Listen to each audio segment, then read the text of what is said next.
Ano ba kapag ginakita ng YouTube ko sabihin, shit, nag-online selling na si Pido. Hello mga idol, I'm back here again. Dito tayo ngayon kasi naglinis ako ng closet ko. So I decided to declutter some of my clothes. Kasi yung iba sa kanila, hindi ko na nagagamit. Tapos andun lang sa closet ko, so nakatambak lang siya. So here are some of my clothes. Mga used clothes talaga to, jacket. Pakita ko na lang sa inyo kung ano yung mga ibibigay ko. So ito, pantalon. Ayan, papamigay ko rin to. Talon. Another pants. Another pants. Another pants. Mga pambahay na shorts. May mga stain na pero pwede pang gamitin. Hindi ko lang may gamit, baka may gusto. Shorts ulit, katulad nung kanina. So, another shorts. Another shorts na mga pambahay. Ayan, so, there are so 5 up na shorts again. Ito yung mga paborito kong pantulog dati. Kasi. Mga sandos. Ayan. Bahay na sando. Ganda pa nito. Sayang naman kasi nandun lang. Parang nakaka-ano lang siya.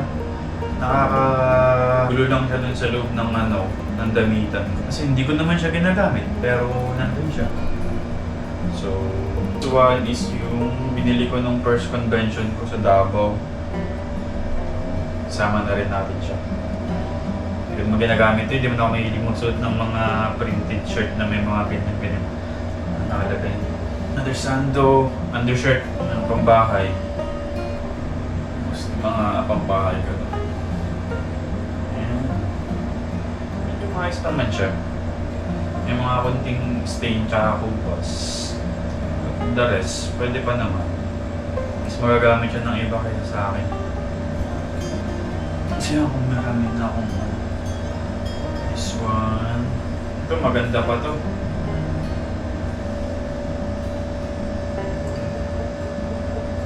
Ito medyo maayos pa rin to.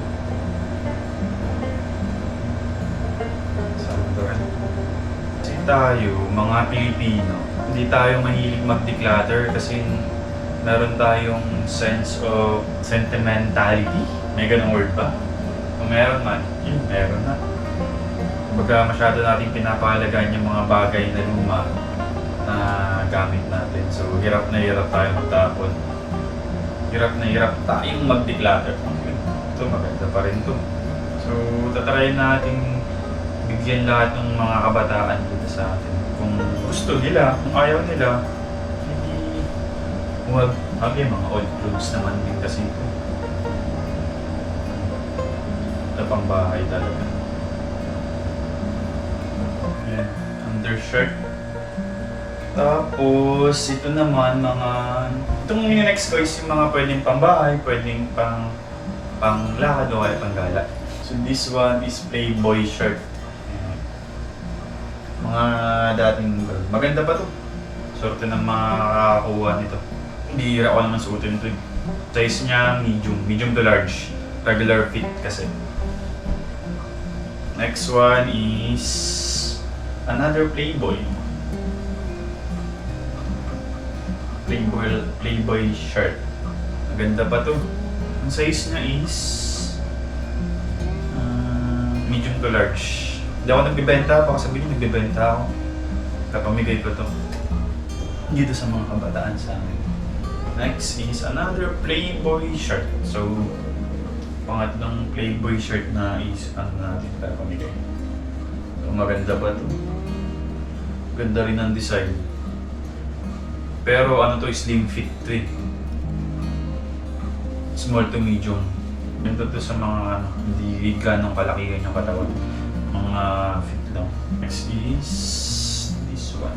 Coco Republic. Balitaran siya.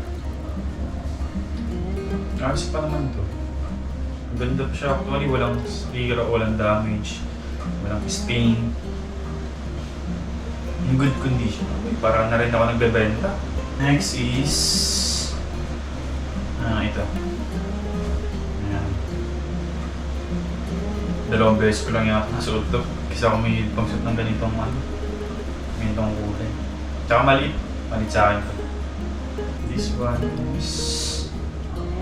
muscle shirt. Jordan ng muscle shirt. Liit sa akin to. Next is... Mickey Mouse. Mickey Mouse shirt by Uniqlo. From Uniqlo.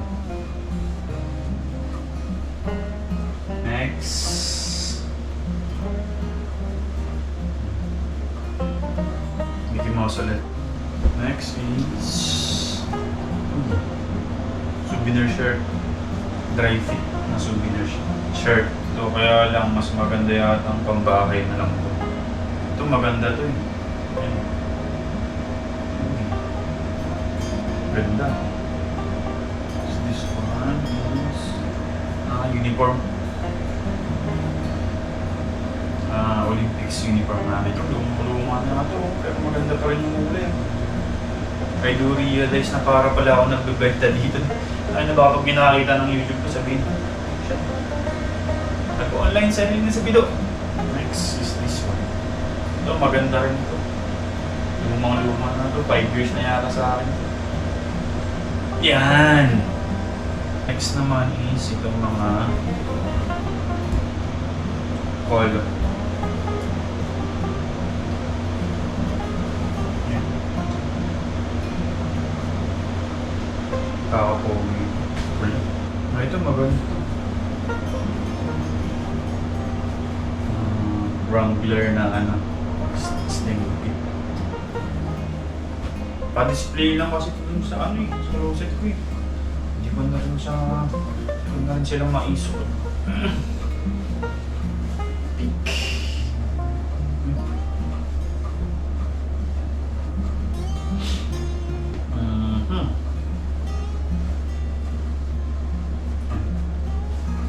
Bonissimus.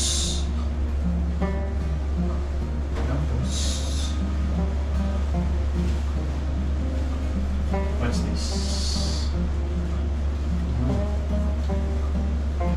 Teka. Ganda rin to. Hindi naman na akong kukutsain sa pagtutupik ko ng mga damit. Talaga marunong magtupik. Old na barong medyo may punit na to eh. Pero baka may gusto. Pwede naman nilang itapang pag-aan. Next naman natin is mga shorts.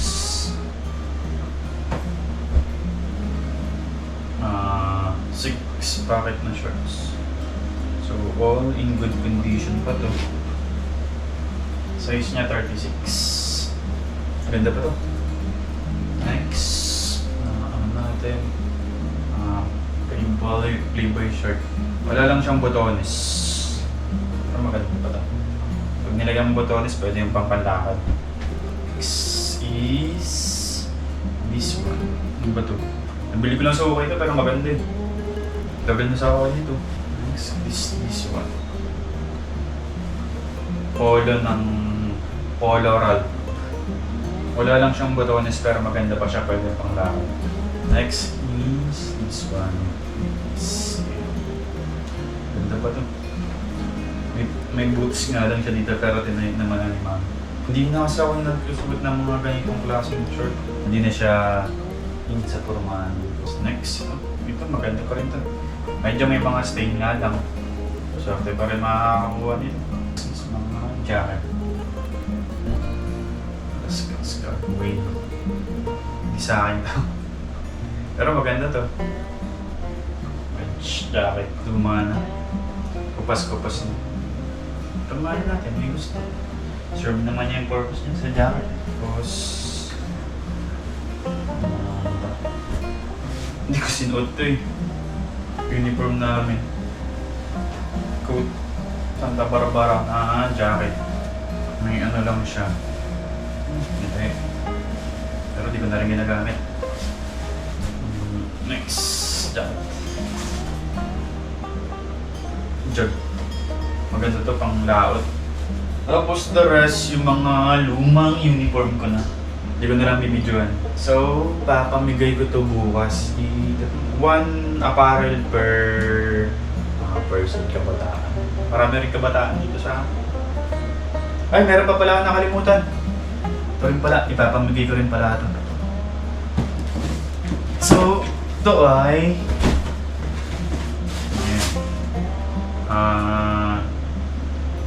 World Balance na Star Wars.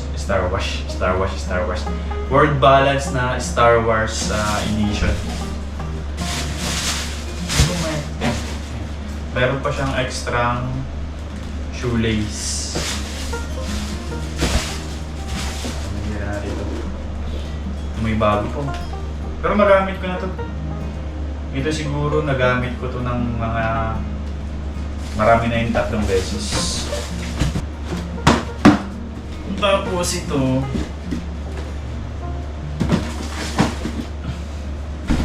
Star Wars din siya. World Balance na Star Wars. Ayos pa naman siya. Pero ito, mas nagamit ko ng marami kaysa dun sa isa. Yun, halos bago pa yun.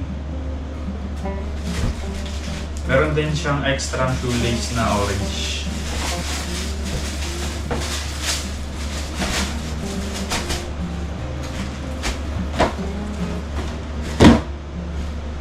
Tapos ito, Michael Kors na shoes.